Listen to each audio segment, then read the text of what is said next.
Vanakkam. In this episode of FPTV, I'm going to share my insight from the food packaging industry to hopefully try to answer this. To use compostable products or not to use compostable products? That is the question.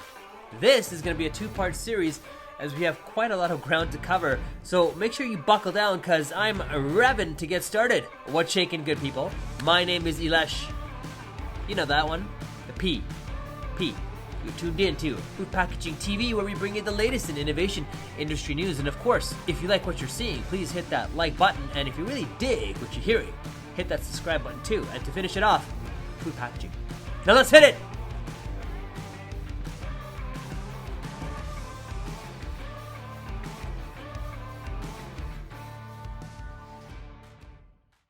Over the past many years within the food service industry, I've had the pleasure and opportunity to engage in healthy discussions with many respected persons, from CEOs and COOs from the manufacturing and distribution sector in Canada and abroad, and the heads of procurement for regional and national accounts, to the backbone of our industry, mom and pop shop owners, and of course, the waste management industry and services and all these facilities. And no surprise, when it comes down to answering the question of whether or not to use compostable food packaging, there are always two camps that industry folk fall into.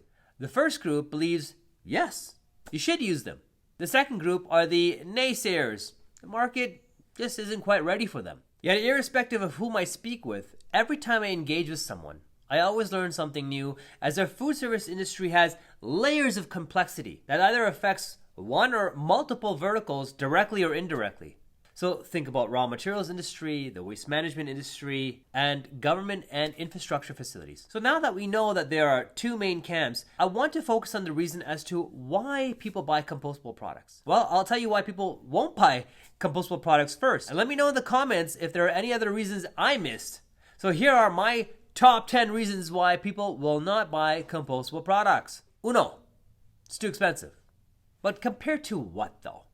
When you factor in the cost of the environment, perhaps it just may be a cheaper option to use a compostable product. Number two, it doesn't perform well.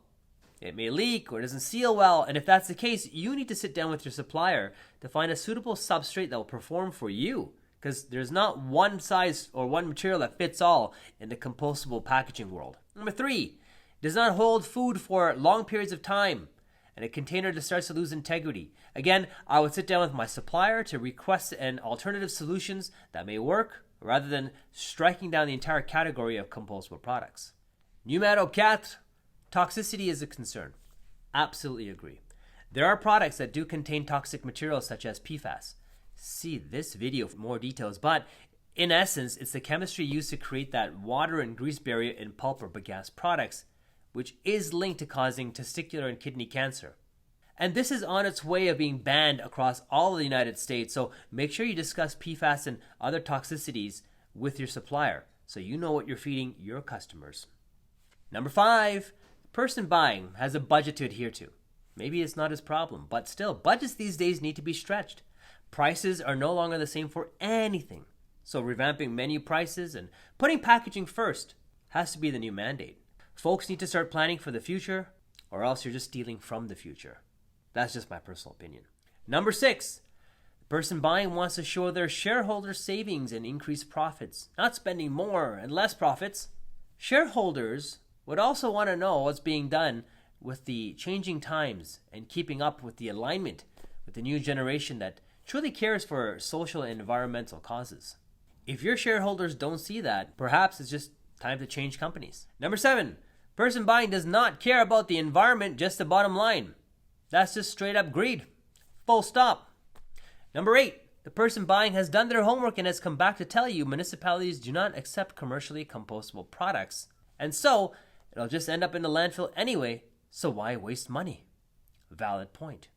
In order to answer this question, we're going to have to expand and give you an understanding of what happens at a traditional landfill and see if there's any merit to this argument. Ontario has 620 large landfills. So let's look at the anatomy of these landfills and find out what would happen to a commercially compostable product if it was thrown into the landfill. So at the very bottom of a modern landfill, they have a composite liner system So essentially, these systems are made to designed as they're constructing it in layers that prevent the leachate or the water that releases from the garbage to escape into the environment, and also to contain the smells.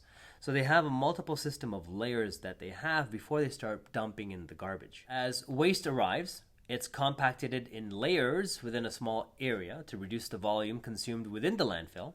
And this practice also helps to reduce odors and keeping litter from scattering and deterring scavengers. So let's figure out what happens during the time when the working landfill is in operation and we have commercially compostable products thrown in the mix. Well, as layers of soil are added, we have the conditions of oxygen and microorganisms that will start to break down the commercially compostable products at a similar rate as the biodegradable product, like a plain paper. Of course, it would be decomposing at a slower rate than at a commercial composting facility, but light years ahead of plastic in the landfill. So the argument where, well, it's just going to end up in the landfill anyway, true, but at least it'll break down much, much faster than the synthetic materials. This is just my opinion. Number 9, products may have a shelf life. Yes, can't argue on this point. Compostable products do have a shelf life from 1 to 2 years from the time of manufacture to ensure its safe use. But I hope you wouldn't be sitting on products for 2 years anyway. Number 10, person has lack of information on products and services to make a decision. I can completely see this happening. With the pressures of the job, being pulled in multiple directions, putting out fires, handling the day-to-day, then to go home to your family and take care of the other responsibilities, who has the time to study and research on new materials or companies that help make composting easy? You don't know what you don't know. And of course, 11, because we're doing the bonus, it's not enforced yet. If you ask me, it can be fairly challenging to convince the naysayers of why we ought to use compostable products. So what's the difference between the way the naysayers think and those that are all in on the green movement think? Well, you have to stick around for part 2 of this series on to use compostable packaging or not to use compostable packaging. That is the question. And that's going to do it for today's episode of Food Packaging TV. My name is Elish P. Thank you for joining me. Next week, we're going to go into part 2 and find out why people do buy commercial compostable products and see if any of their reasons resonates with you. Please hit that bell icon so you'll be the first to see the latest video, and of course, feel free to subscribe, like, share, and comment. Would love to hear from you. We'll see you next week. Peace out.